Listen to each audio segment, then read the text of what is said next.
को मेरा नमस्कार। आज मैं उस पुस्तक की चर्चा करना चाह रहा हूँ जो अभी वर्ष 2024 में उत्तराखंड साहित्य गौरव सम्मान बाल साहित्य मंगलेश डबराल जी के नाम से जो पुरस्कार मिला है और जो पुस्तक मनोनीत हुई है बाल साहित्य के लिए, अनोखा दोस्त बाल कहानियाँ। इसमें 5 कहानियाँ जो प्रथम जो संस्करण में 5 कहानियाँ थी और प्रथम और द्वितीय संस्करण में इसमें 5 कहानियाँ थी, लेकिन तीसरे संस्करण में इसमें 2 कहानियाँ और जुड़ी थी और तीसरा संस्करण लगभग कोरोना काल के समय में निकला था।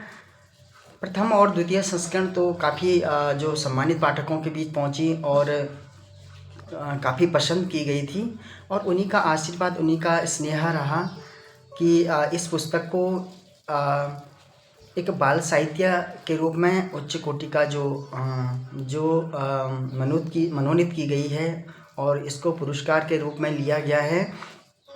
ये सब आपका आशीर्वाद रहा और आपका जो सानिध्य इस पुस्तक को मिला, तो इसके लिए मैं सबका धन्यवाद करता हूँ कि आपने मेरी ये लिखी हुई बाल कहानियाँ बहुत पसंद की हैं और उत्तराखंड के जो दुर्गम क्षेत्र हैं, जो ग्रामीण क्षेत्र हैं, वहाँ से लेकर शहरों तक भी जहाँ तक इस पुस्तक का जो एक पहचान रही और जो सम्मानित पाठक रहे जिनके बीच इसका नाम चर्चित रहा, तो पढ़ा उन्होंने बहुत तन्मयता से पढ़ा और कहानियों की बहुत प्रशंसा भी की और कहानियों की प्रशंसा करने के बाद भी तो ये लगा कि जो मेरा लिखना है वो बहुत सार्थक हुआ है और लेखनी के माध्यम से मैंने एक जो बाल साहित्य को एक नया रूप देना चाहा ताकि जो बच्चों की जो मनोभावनाएं हैं उसको जाने लोग, हर कोई उसको पहचाने।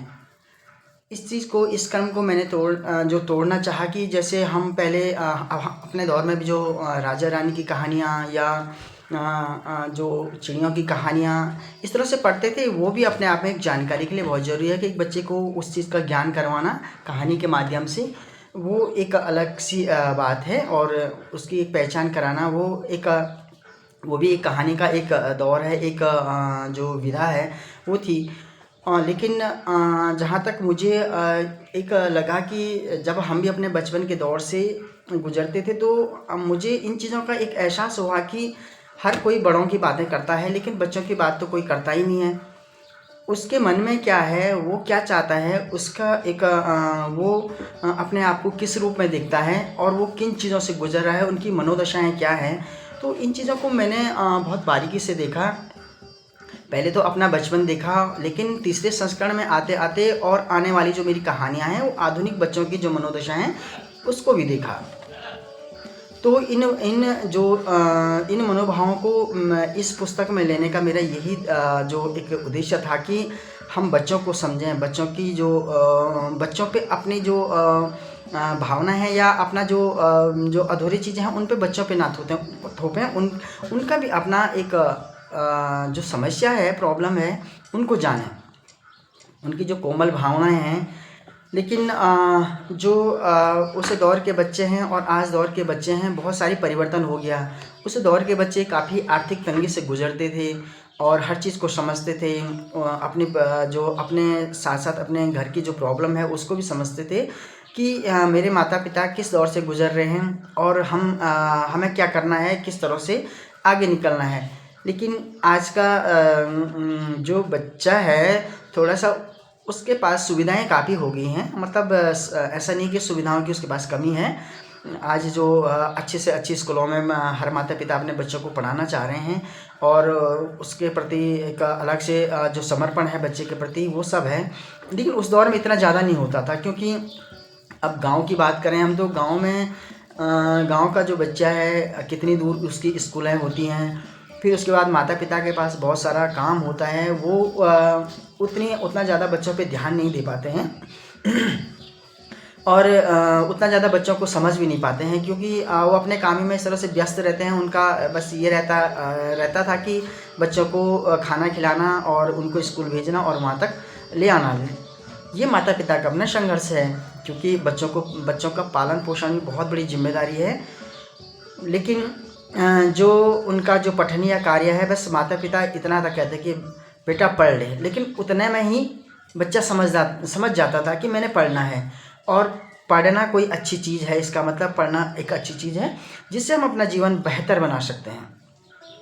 तो इस जो पुस्तक में बहुत सारी चीज़ें हैं जो ले रखी हैं कि वो जाने, पुस्तक के माध्यम से अपने आप को जाने। पुस्तक को जितना जानेगा पाठक उतना तो जानेगा, लेकिन वो अपने आप को भी जानेगा।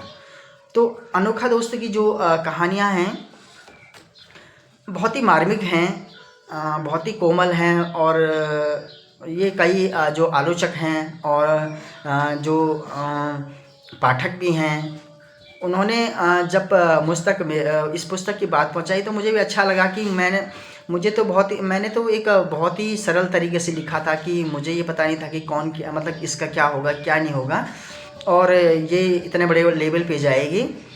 बस एक सूक्ष्म जो वो था, अपने जो एक जो साहित्यकार की जो आत्मा होती है वो शब्दों में पिरोया था।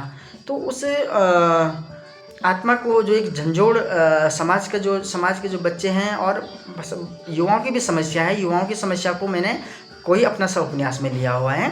नारी की भी समस्या है, नारी की समस्या भी मैंने सीता के आंसू में लिया हुआ है। और अब ग्रामीण की जो समस्याएं हैं वो मैंने अन्न के दाने में लिया हुआ है। तो जो हर समस्याएं हैं एक समाज की, उसको मैंने पिरोया है। और आने वाली जो कहानी है, अभी मेरी जो 5 कहानियाँ अभी समय साक्षी के पास हैं, तो वो भी आने वाली है, उस पर काम चल रहा है। हाँ, प्रकाशक महोदय जी ने बताया था कि उस पर काम चल रहा है। तो ये भी एक बच्चों के बीच वो कहानियाँ अभी जल्दी आ जाएगी। तो इसी चीज़ को लेकर के मैंने जो बच्चों की जो सूक्ष्म भावनाएं हैं, कभी अगर हम बच्चों को बच्चों की जगह पे रख करके देखें तो उनकी भी अपनी समस्याएं हैं। आज के दौर के बच्चों की अलग समस्याएं होगी हैं,